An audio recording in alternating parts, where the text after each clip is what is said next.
beautiful friends. This is Emily Gallagher and welcome back to another episode of Answer the Call. Today we have a guest that was actually on relatively recently, but I've had him on again because he's kind of my go-to guy when it comes to all things relationships. And the person that I'm talking about today is Stefanos Sifandos, and he was actually on episode 4 of season 2, which I will link to the show notes, because in that episode we do dive a little bit more into a bit of who he is and his story, as well as some really amazing dating and relationship dynamics that if you haven't listened to that episode, I would highly recommend that you do, and that will be available for you down in the show notes, but it's season 2 episode 4.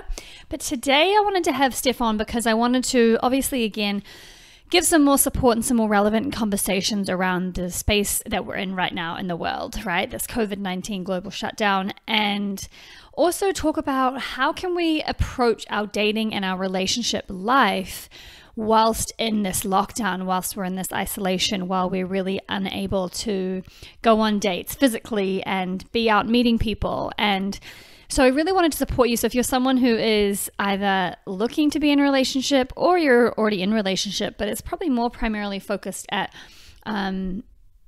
well, to be honest, we speak about things other than relationships too. So single and relationship, wherever you're at, this episode will be really valuable for you. But we dive into sort of what Stef's take is on the way of the world right now, some of the things that we can be doing to maintain our peace and our sanity at this time. We go into some of the tools and practices that he's using to stay grounded and calm at this time. There's a lot of really great resources for you down in the show notes as well to access, and we talk about how we can really, and I use the analogy in the podcast of being a butterfly in a chrysalis, right? And really being able to utilize this time when we're literally in our houses so that we can come out the other side better than we were before we went in. And so we dive into some of the ways that you can do that during this podcast, and especially as it pertains to your relationship and your dating life as well, and some tips on really how to use this time to connect and some ways to do that. And a little more about Stef. So Stef, firstly, I've worked with him personally alongside his wife, Christine Hasler, in their program Be the Queen, which is actually enrolling again starting in the beginning of May. So if you are looking to do some more deep diving on yourself and your relationship work, and you are looking to call in your king, and you really want to have that container to explore this work and this space inside of yourself, I can't recommend the program more. Both Christine and Stef are two really high integrity, beautiful, talented, amazing coaches and facilitators, and I had a really beautiful time in that program. And if you have any questions about it at all, or you're thinking about it and you want to know anything, feel free to just DM me on Instagram and ask me. Let me know you're considering it, and I can let you know any answers or share my experience with you in a little more detail as well. So feel free to reach out to me and do that, or you can send me an email. I'm just emily@consciousboss.com, so super easy to get hold of me, but I would highly recommend that as well. So Stefanos has been immersed in deep men's empowerment work and the exploration of intimate and sacred relationships, merging the best of Eastern and Western methodologies and philosophies to promote balance, union, and power in love. Using integrative techniques and methods such as neural empowerment, shamanic praxis, holotrophic and biodynamic breathwork, trauma release and integration, Western psychology, Eastern mysticism, and more, Stef has created programs, models, and systems to enhance the quality of your life, your intimate relationships, and in essence, bring you closer to your potential. So having worked with thousands of men and women all over the world, elite special force soldiers, Olympic gold medalists, some of the best fighters, and leveraging physical challenge as an opportunity for transformation and expansion, Stefanos has learned much about the male and masculine condition, and as a result, deep insight into the feminine and female condition. Having also traversed the depths of his own pain, suicidal thoughts, and fears profoundly, he has overcome destructive patterns and has faced and overcome multiple ego deaths. Stefanos understands there is a difference between culturally defined masculinity and sacred masculinity. He further explores what it means to be a good man and to be good at being a man in today's world. By restructuring and reframing his own masculinity and movement through the world as a man relating to himself, his environment, woman, and his purpose, he has discovered and created methodologies and innovative models for navigating the often difficult path of contemporary manhood and intimate relationships. Stefanos places his focus and energy towards evolving the nature of relationships in contemporary times. An advocate and proponent of sacred union, Stefanos believes cultivating healthy relationships to self, ideas, others, our lovers, and the earth will liberate humanity towards a new empowered expression of itself. Through a deeper connection to God, earth, and self, Stefanos realized the power of the human spirit. We often avoid challenge, fear, and pain. However, for the modern man, now more than ever, they are the tools for transformation that help us universally heal. So that's why I love to have Stef on, because he really has a beautiful, comprehensive understanding and philosophy and come from when it comes from relationships, masculinity, and how, you know, as a woman, that really is a beautiful experience to be in as well, to be in that sacred masculinity as well. So I hope that you get some really great insights and takeaways from this episode so that you can support yourself and your dating life and yourself during this lockdown time. So let's get into the episode.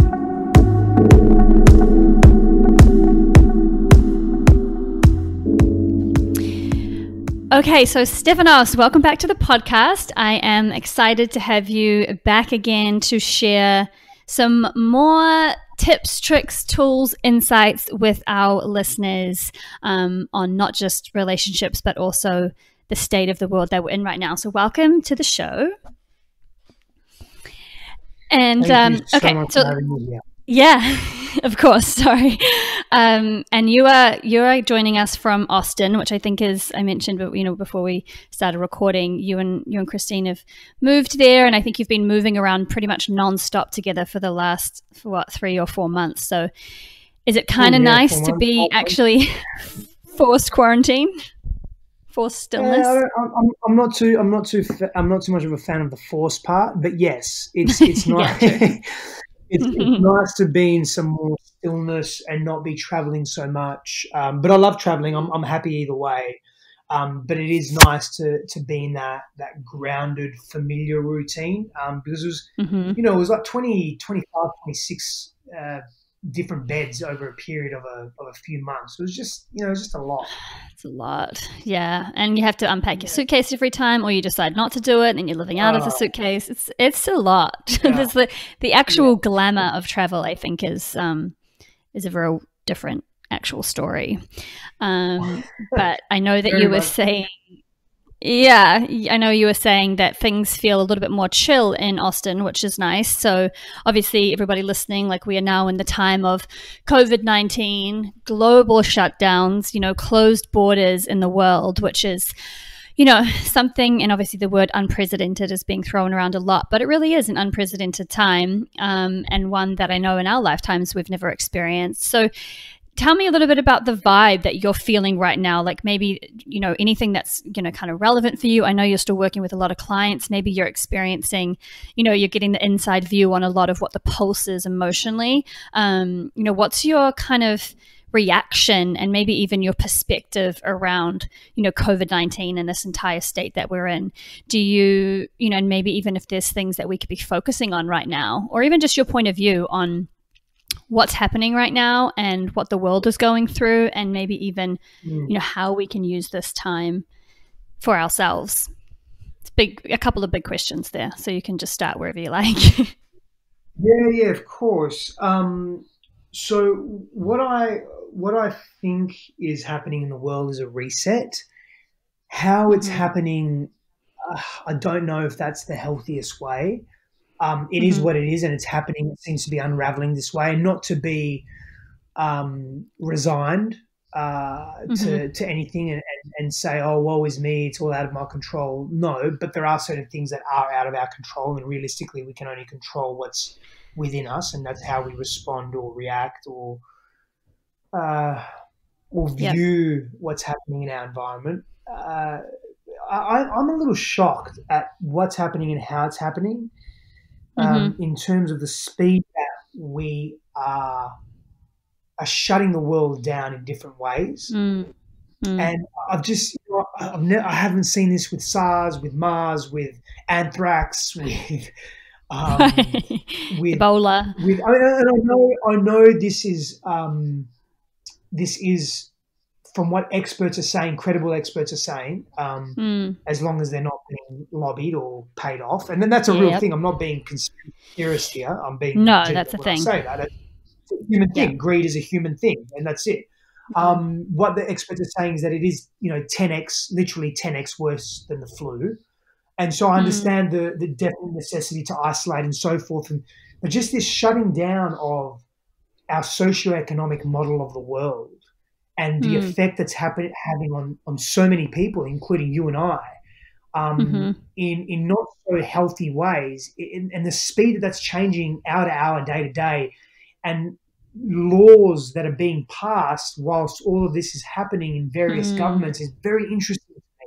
And so I don't want to make a massive judgment on it because I don't know the details and the intricacies of what's happening exactly. I feel it's strange and it's very interesting times, and part of me is quietly concerned, but the biggest part of me is also very optimistic, and that's very clear in how I show up, what I'm writing about, what I'm thinking about, what I'm talking about. And I'm not going to lie, I'm fucking quietly concerned, and I'm also calmly preparing for as many different scenarios that aren't exactly happy-go-lucky rainbows, unicorns, and butterflies as possible, whilst also remaining really present. So, my lifestyle hasn't changed that much because I work from home, but the world outside me is changing a lot, which is impacting a little bit of me. And so I've chosen to be more introverted. I've chosen to go deeper within, and both Christine and I are spending far more time in meditation, stillness, and practice, which is really beautiful and giving me more context into what's happening in the world.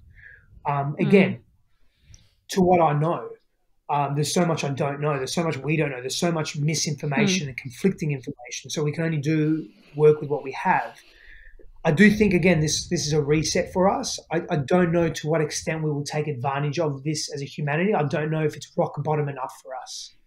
I think human consciousness and the maturity of, which is scary, yeah. So human consciousness and the maturity of human consciousness and evolution, I feel, is at a point that, do we need to learn by hitting rock bottom and oscillating between extremes? No, we don't need to, but we do. And that's where the maturity of our collective consciousness is. And so I don't know or think this is rock bottom enough, which is a shame, because it's clearly bringing up holes in our systems. Our hospitals are understaffed and under technologized, if that's a word, but the innovation technology that should be in hospitals isn't there. The access that they need to, they're overwhelmed, their beds are overwhelmed, the equipment's overwhelmed, staff's overwhelmed. Like, these are holes in our system. These are budget allocations, as an example. Instead of putting nearly $1 trillion in military innovation and so forth, why aren't we putting more in medical, as an example? There's a $2 trillion stimulus package in the US right now. I don't know where that's at exactly. However, why aren't we taking couple of $100 billion and putting it into medical, as an example? And I know it's not as simple and as cut as dry as that, so I'm not that naive to think that, but I also see that stimulating the economy by giving people $700-800 each and asking them to go buy TVs and shit like that, or whatever it is not really going to, when we've shut down so many small businesses and so many people are suffering. Like, this is super complex, and I'm very clear that my opinion is just a fucking opinion in a sea of opinions. So, no, totally. Yeah. But it's also, I'm finding it very interesting to have this really is bringing out a lot of different people's perspectives, and because everybody has this school of thought, so you're coming at it from your spiritual consciousness kind of standpoint and your level of consciousness and awareness and what you care about, and there's people that will come at it from so many different angles, and I think that's really what it is. It's about just being educated and getting different opinions, and also just finding out what resonates with you. And I was speaking with a friend the other day who's a really great business person. He was saying, the economy was due a recession. This has actually just sped it up. So it's not like COVID has actually caused this recession. It's just sped it up because we were already due for one. So there are so many complex, macro, micro structures and systems and things at plays. But I think like what you said too around like the policies that get passed and all these things that are like, I do think that there is some truth to the mass distraction that's currently been like the only thing that you can find out about right now is COVID-19. I mean, the only thing that, you know, it's just that's all that exists basically in the world right now, because essentially we don't know what the world's going to look like after this happens. And that really is such deep uncertainty that it almost makes kind of planning hard, because we actually don't know what we're going to enter back into. Like, I had to come back to New Zealand, and I'm so grateful that I did, because in times like this, I just have a little more faith in the New Zealand government than the American government, and also have a nicer place to actually be able to be outside and still work out and keep myself sane during this process. But I've got, apartment in LA, and I have no idea when I'm going to be able to go back. And I have no idea if the borders are even still open, and, they're on lockdown for another, month at least. And so there's just so much uncertainty. And so I think, kind of coming back to what you said, because there's so much we're not in control of, and we have no clue really what is going to unfold, the only thing we really are in control of is ourselves, right? And how we take care of ourselves during that time. And you said that you and Christine are spending a lot more time in meditation. Maybe we can kind of jump into some tools and some ways that people can support themselves at this time, because I know you're also, you're a breathwork practitioner. I've experienced your breathwork, had a really amazing breathwork with you in San Diego. And so maybe there's tools that we can support people. And also I know you and Christine, which will be in the show notes, and I actually put them in the show notes of a previous podcast, are doing a lot of free coaching and meditation breathworks online, which is beautiful. And that's been a beautiful thing, is a lot of people are jumping on and sharing a lot of their tools. So maybe you can kind of maybe even share just what you're doing, because it looks different for everyone. But like, what does your daily kind of self-care practice look like at this time, this heightened time? Yeah, for sure. So for me at the moment, Dr. Joe Dispenza is doing a week-long immersive, and it's anywhere from sort of 2 to 5 hours a day of lecturing and meditation, and a good minimum of 2 hours of that is meditating. So both Christine and I are doing that. And that's a big chunk of my practice, obviously. Yeah. So listening to that, immersing in that, doing the meditations. My movement practice is a big part of it. So you've got to imagine, I mean, there's 4 or 5 hours a day of lectures and meditation. A couple of hours is at least 2 hours of meditation. Like this morning was an hour and 48-minute meditation. So it was a fairly long meditation, longish compared to what I usually compared do. to what you guys did in the Well, yeah, that's right. Well, sure, compared to those ones. Correct, yeah. And so they're the crux at the moment of my practice is a movement practice. So when I'm not doing the Dr. Joe meditation, I just have my own breath practice and stillness practice, and I couple that with my movement practice, which is just exercise and training. I do my best to get in. We went for a nice 2-hour walk yesterday in nature, which was really beautiful. Discovering some parts of Austin, here, and some novelty is important too. So being in nature is a part of that whenever I can. That's fun as well. That's super fun to be doing that and be in that space. And I'll do some reading as well. Allocate some time to reading. Although I'm listening to a lot of lectures at the moment, so I may not read too much because I still have clients to service and help people through. And Christine and I are putting, as you mentioned earlier, we're putting a lot of free meditation still and preparing for all of that and the breath work that we're doing as well for others. But for me, a staple of breath work and stillness practice, movement, and being in nature is really important. And spending time with my beloved as well, and just intimate time together, not having to do anything, just being, surrounding ourselves with as much love and intimacy and affection as possible is really important. Even if you're living on your own, there's ways to do that. We can talk about that later as well. Yeah. No, definitely.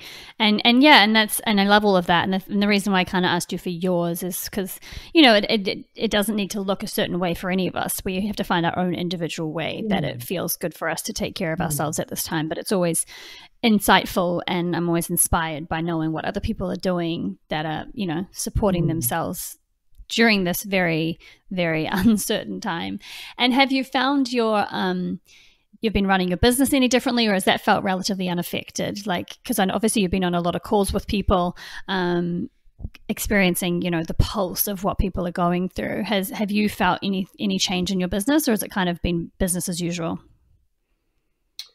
I want to say both. The business as usual part is I have many clients that I work with, and that hasn't stopped, of course. But definitely looking at reframing, presenting new offerings during this time, which we've been doing, really helping people. So, I mean, literally in response to COVID-19, I developed which I gave you the link to, a free 7-part video course on dealing with anxiety and fear and uncertainty. And I just wanted to give that. And that's, they're 5 to 10 minute videos.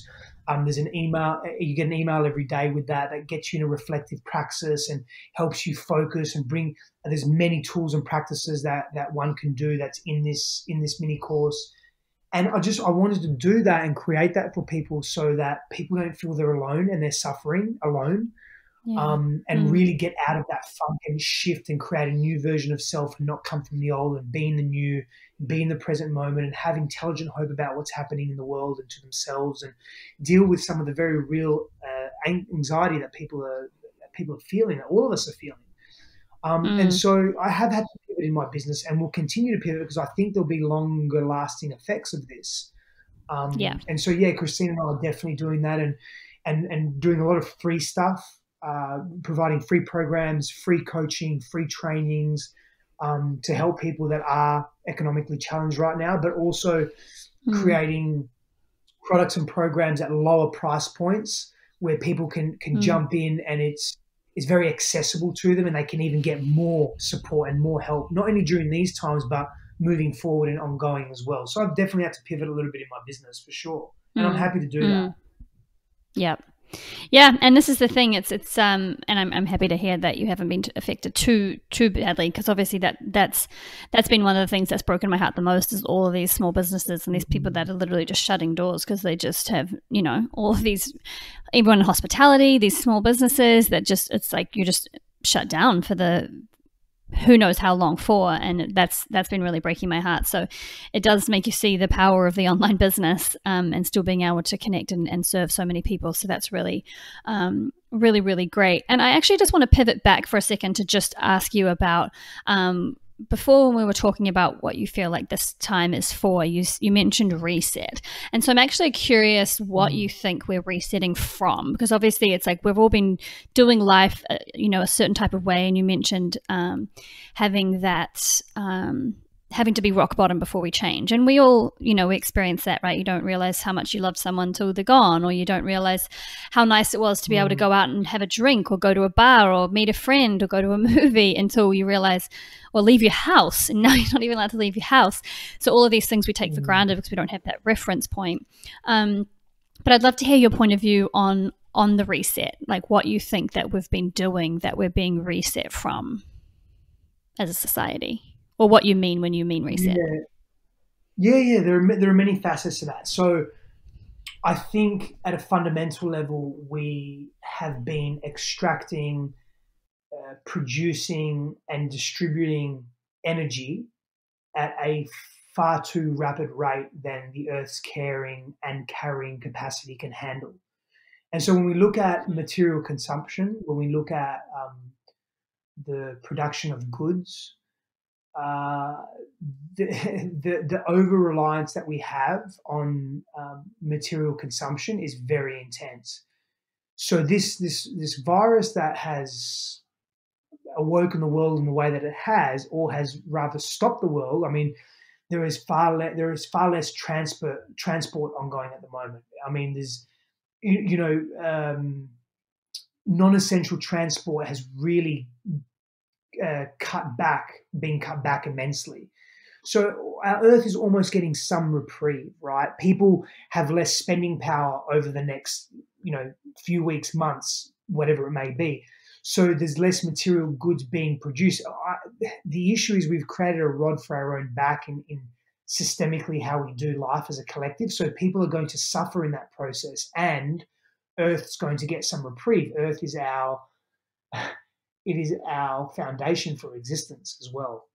And so there's also an opportunity to look at this incessant doing that we have, this productivity, this accomplishment, completion energy, which is, when done too much, it's hyper masculine. And so we get to look at the way we're evolving in the world and ask, okay, do we want to collaborate a little bit more? Do we want to be a little more inclusive, which is more of a feminine energy? So there's a balance there. We get an opportunity to reset the way we're communicating as geopolitically, as global leaders are communicating with each other. Do they want to be more transparent? Do they want to be more cooperative? Do they want to be more, again, inclusive? And so this is the type of reset that I'm talking about. People get to reevaluate and say, do I really like this fucking job that I'm in?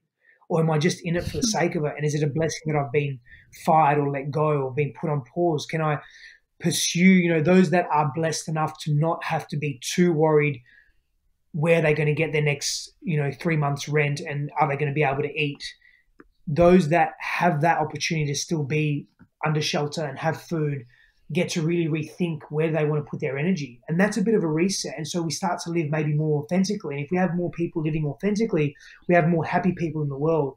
The vibration of happiness and joy and being content with where we are, it's a very different energetic and a very different expressive vibration to feeling guilt and shame and hate and despondency and disdain for where we are. And so that new vibration gets to be carried into the world. People are spending more time with their families. Yes, more people are separating and getting divorced, and more people are bonding at deeper levels than they ever have before. So when I say reset, that's part of it.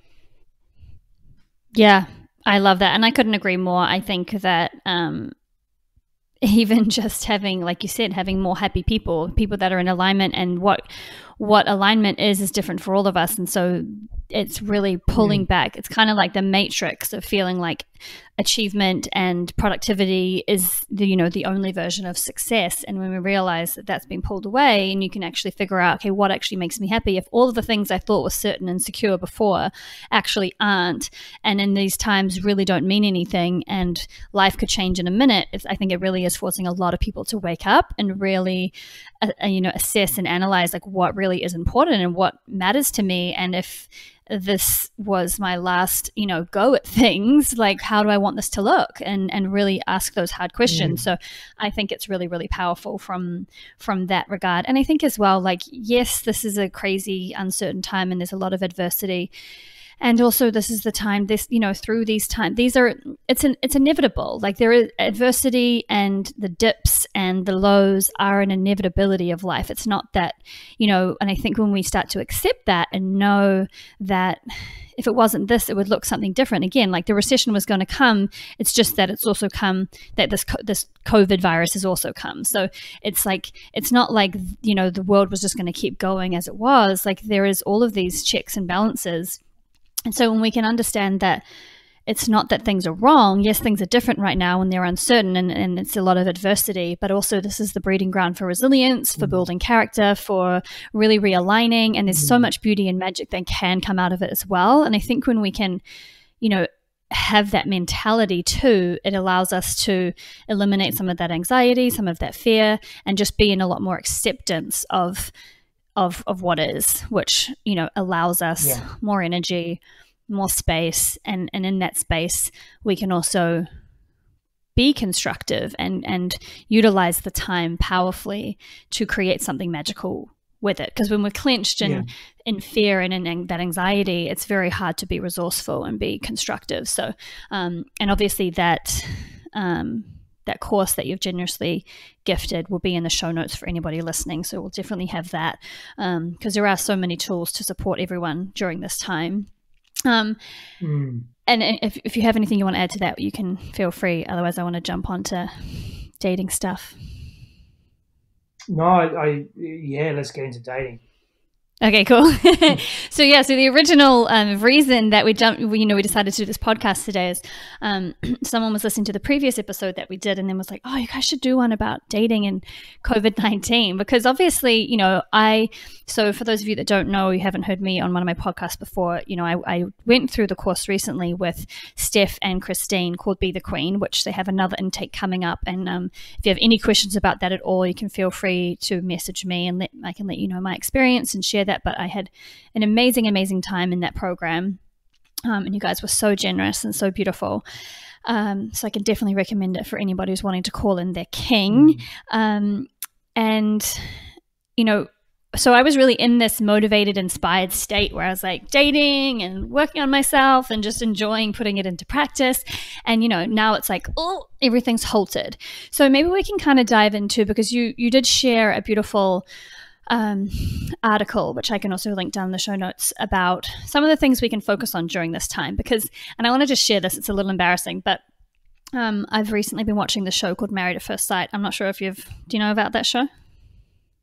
I know about it. I haven't seen it.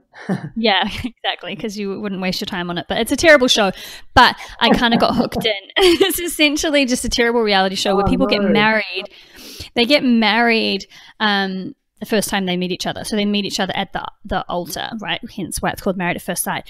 But it was really interesting when I've been watching it. And, you know, a lot of these people that are on it essentially are, you know, they're just wanting to find their person, and they think when they find the person that everything will be fine. But what I'm really seeing it so clearly is that most of these people have done no work on themselves, and they've really just worked on the assumption that when you just meet the person, you'll be able to have a really beautiful relationship. And so you're just seeing all their patterns, all their wounds, all their stuff just come out because they haven't done the actual work. So they've found the person, but not actually able to hold the relationship. So I think that this is really, you know, where you come in, because, and we spoke about this a little bit on our previous podcast, but this is such a great time that we could all be utilizing. If love and meeting someone or even improving your current relationship is a goal and a desire, then this is actually a really beautiful time where we could be getting more ready for that. Would you agree?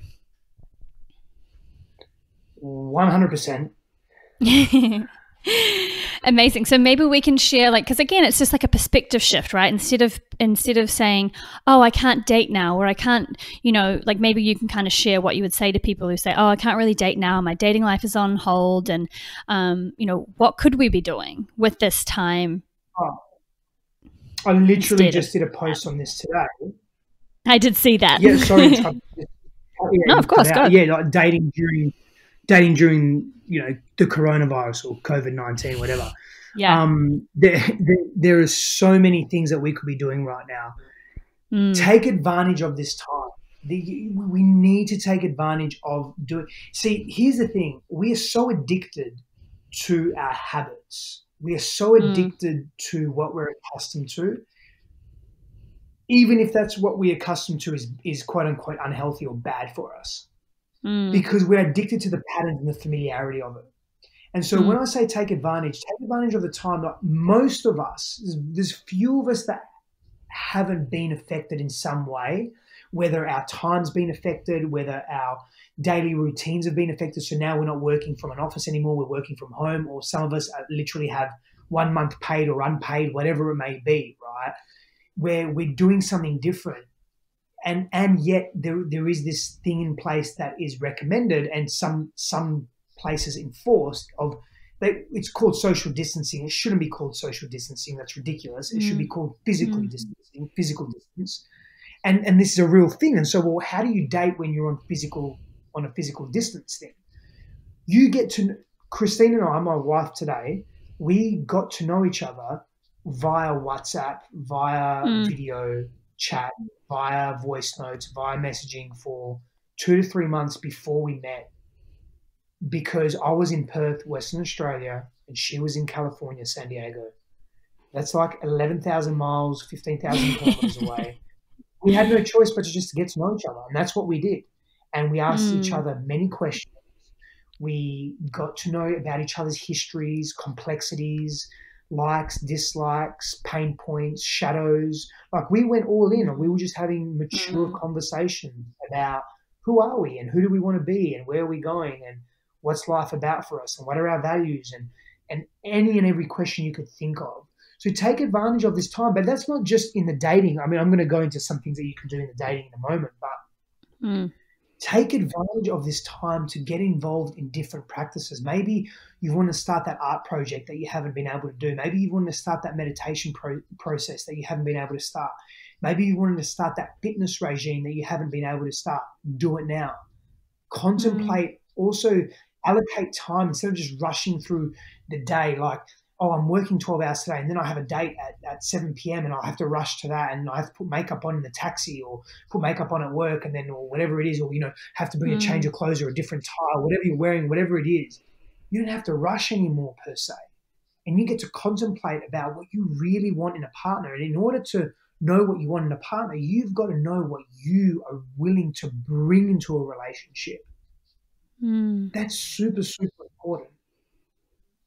So yeah. No, you go.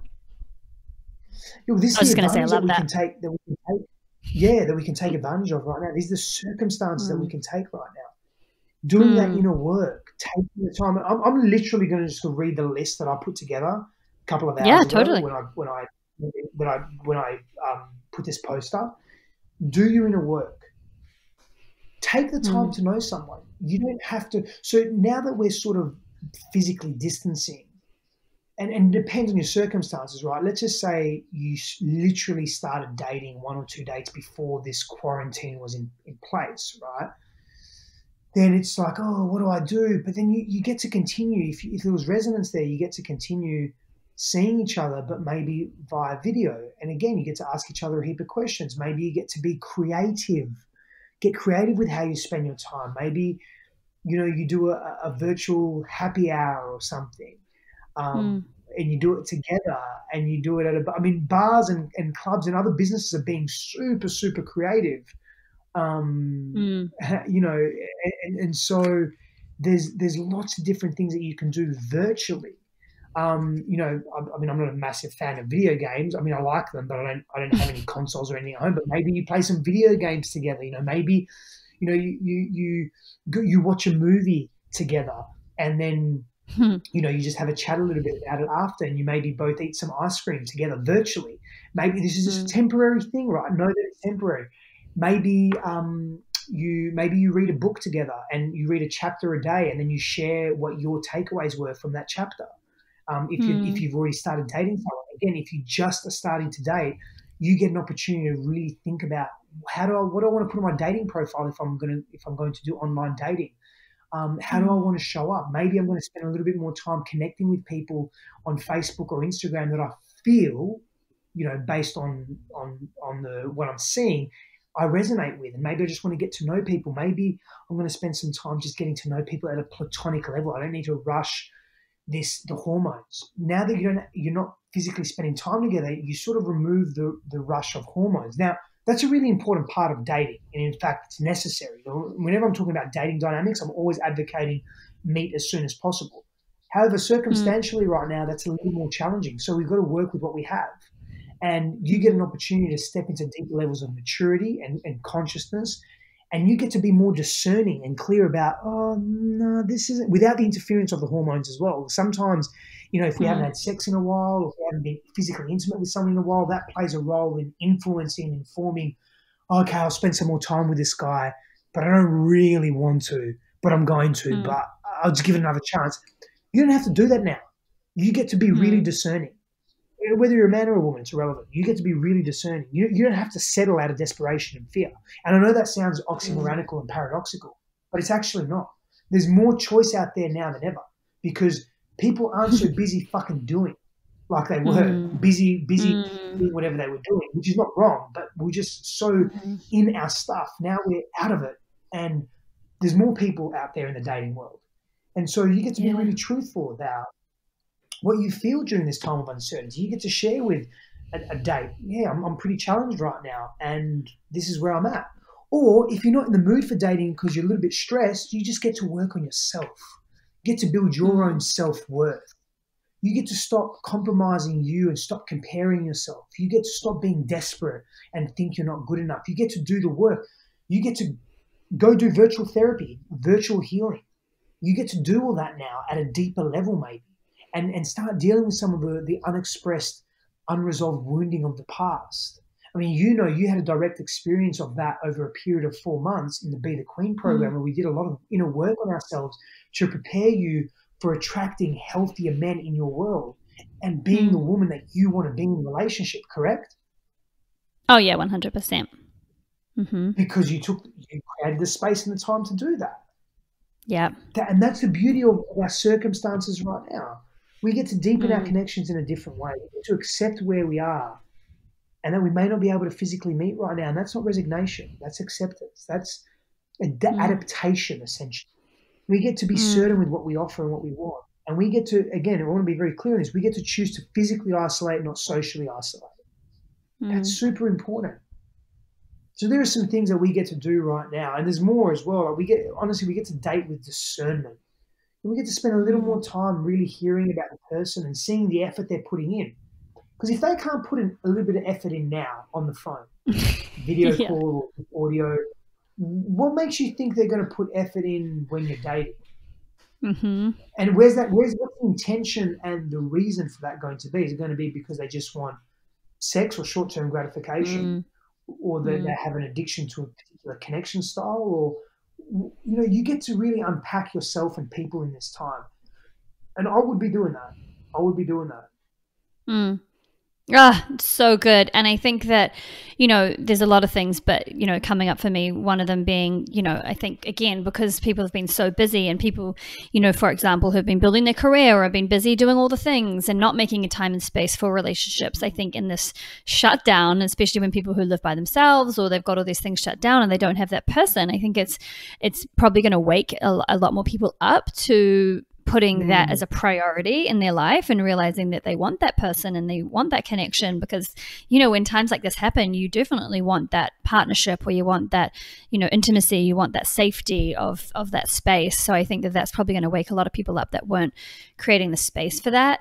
And again, doing this, the importance of, it's really just been so funny for me watching the show and just realizing that I used to think that too, like, oh, I just need to meet the person and then it'll all be fine. But the thing is that the person that you'll meet when you've really done this deep dive and you've built your self-worth and you've really figured out what you want and you've put your boundaries up and you've decided, being discerning, like, you just will attract something so different. And they're all lessons and learnings, the people that you attract along the journey. But when you really, this really is a beautiful time, because I think as well in this stillness, our stuff does come up. So what's coming up right now? Like, what is bubbling up for you? Are you feeling lonely? Are you feeling sad, scared you'll never find anyone? Are you feeling, what wounds or what triggers are coming up in this time? Because when all we have is the time, the things that are coming up are beautiful gifts for us to really look at.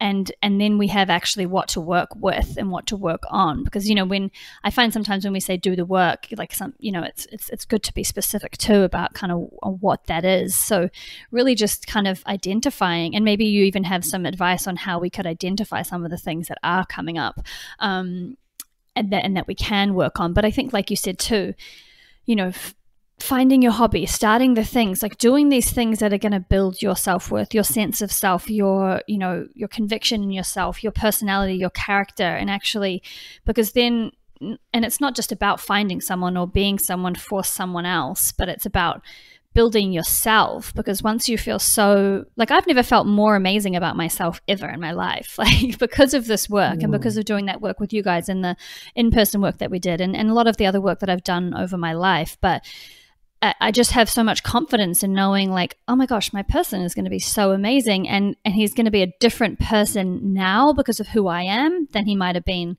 a year ago.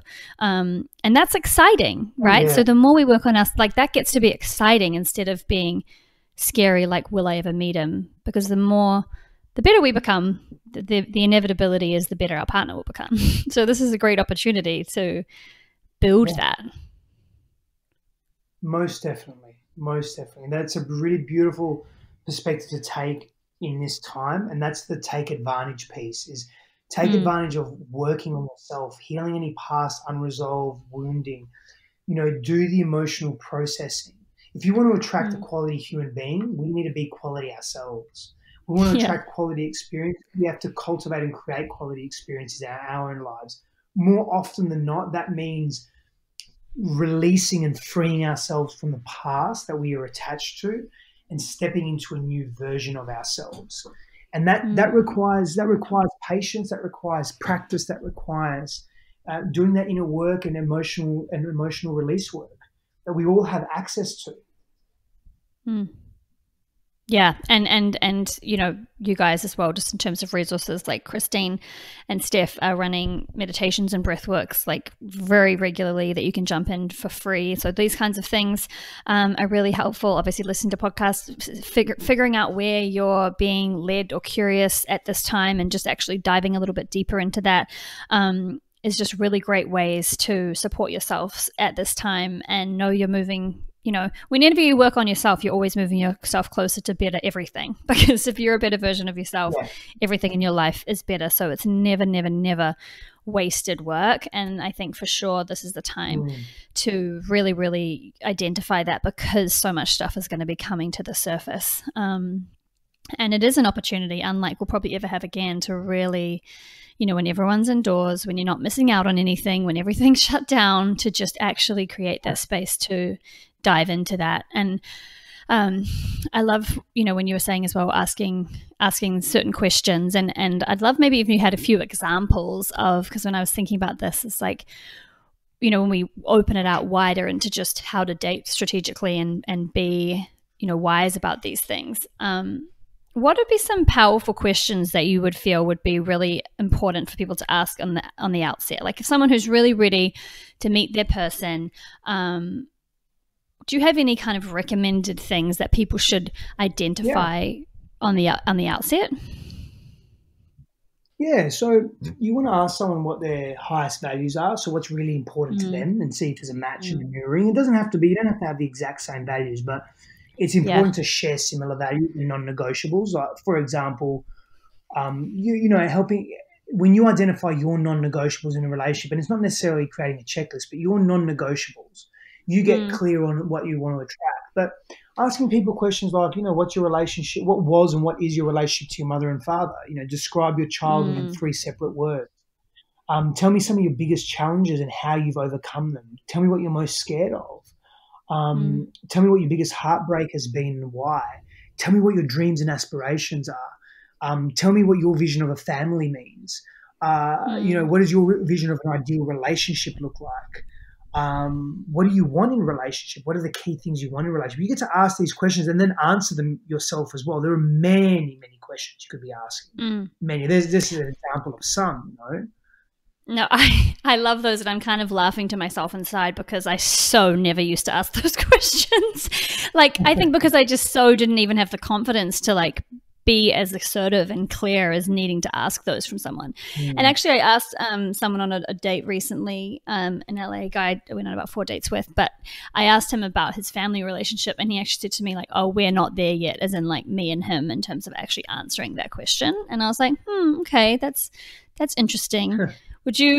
How would you like, how do you know when to kind of like, if someone's kind of closed to answering those things, would you sort of think that was like a bit of a warning sign, or do you kind of save some of those questions for a little further down the track, or do you think it's kind of a good sign to know if someone's willing and open to be able to talk about those things kind of relatively upfront?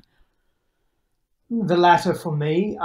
It's difficult to say, is that a sign for something, because you know, there are other variables that could be impacting him saying that. You'd have to look for other characteristics. If he's closed off in other ways, is he taking a really long time to get back to you? Is he sort of flaky?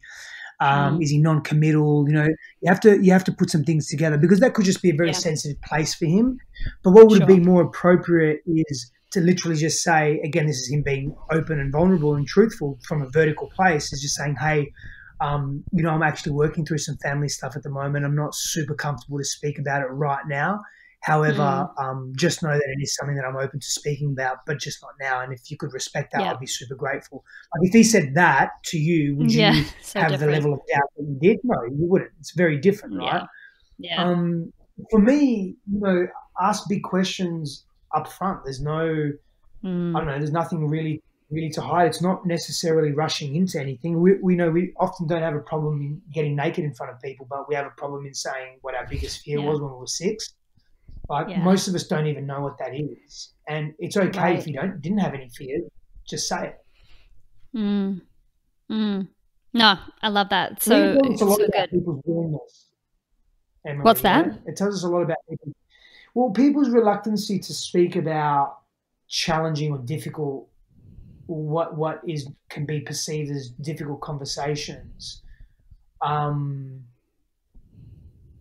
it tells us a lot about their level of willingness and who they are and where they're at as individuals. Yeah. Yeah. And willingness 100%. And then I think awareness too, because like if you haven't done any self-reflective work, then you actually don't have awareness around a lot of these things, you know, but if you have, then you're a lot more able to access that information because you've done some exploring for it on your own. And I think that in itself is also, tells you a lot about someone. Right? Absolutely. Yeah. And, you know, if you're looking for emotionally intelligent and open and willing, able, you know, partners, then that's going to be a really great sign to take notice of. I want to pivot a little bit, just, you know, obviously we're getting to the top of the podcast. I want to just pivot a little bit into, maybe you can share from obviously your, you know, extensive work with men, and then also obviously with women clients, because there'll be guys listening to this too.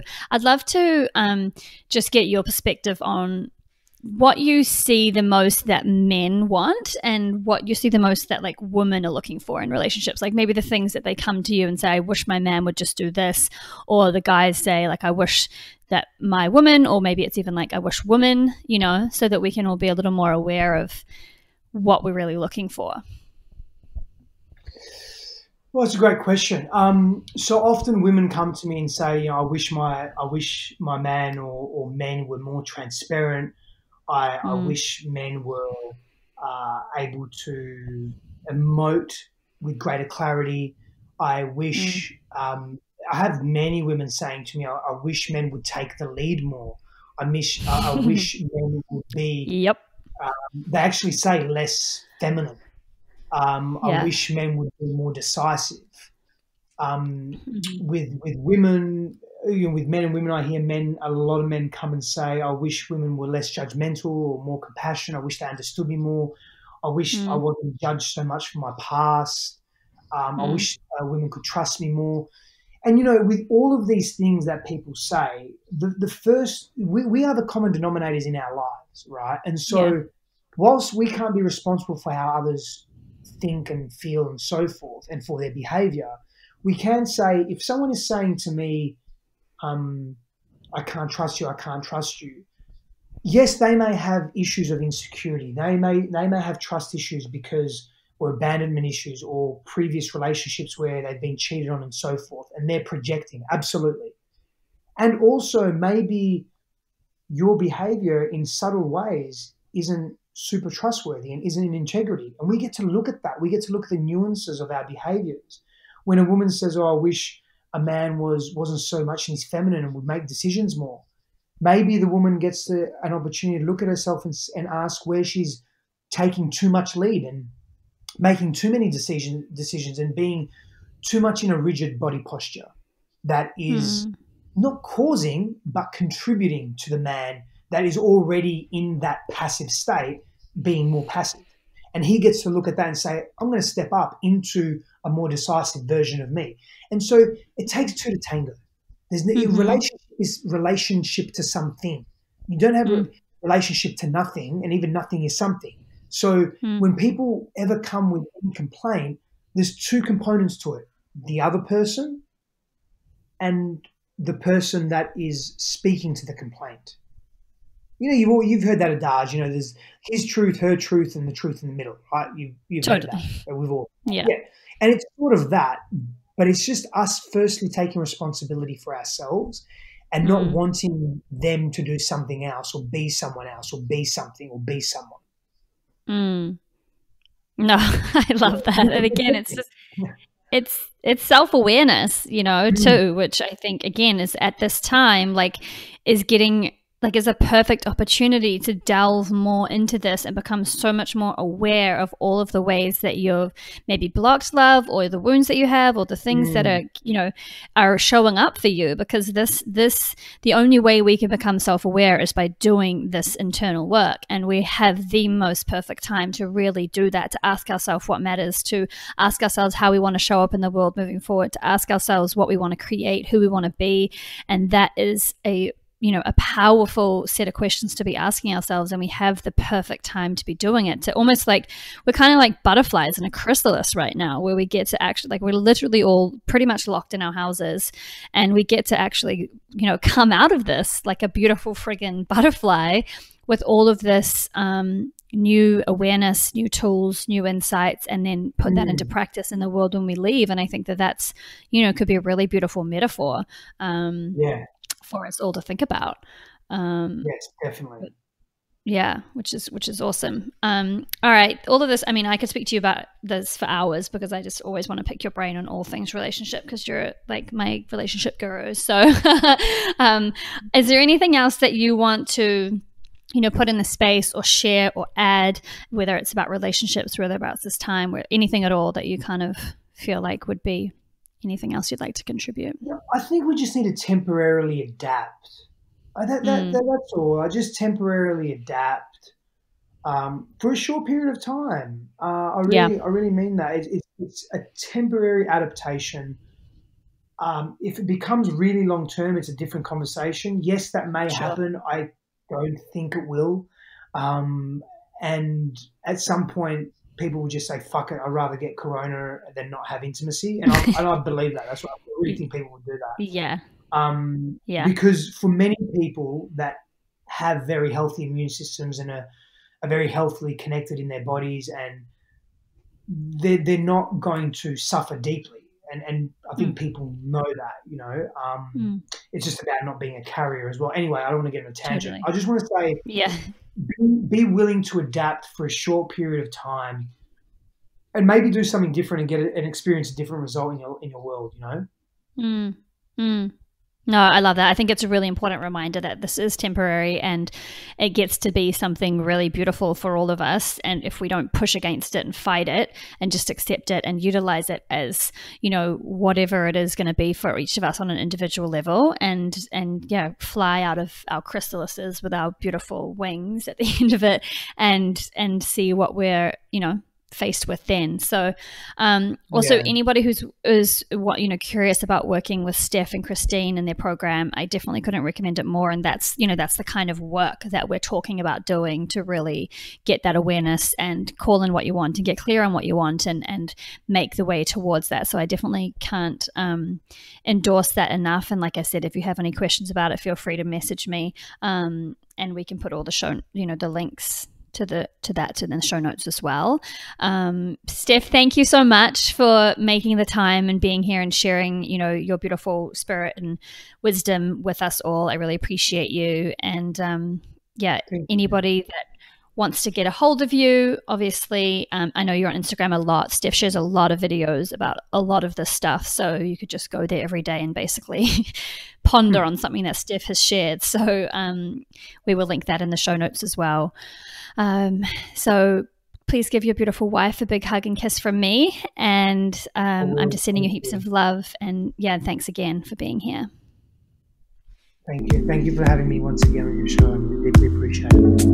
Of course. All right. Bye, guys.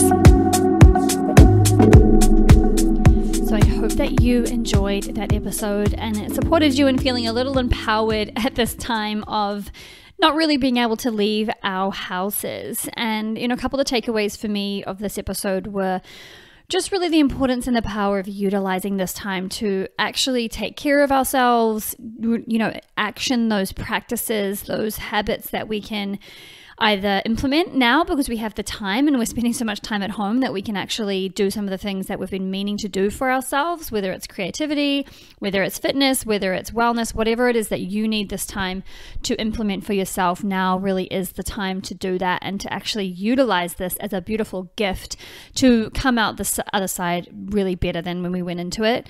Also that good relationships don't just happen, and that we really need to do that work on ourselves, which, if you are looking to do that Be the Queen really is a great space for that. And again, like I mentioned, feel free to reach out to me if you have any questions regarding my experience with that, or if you're considering that, I'd be happy to support you in that decision.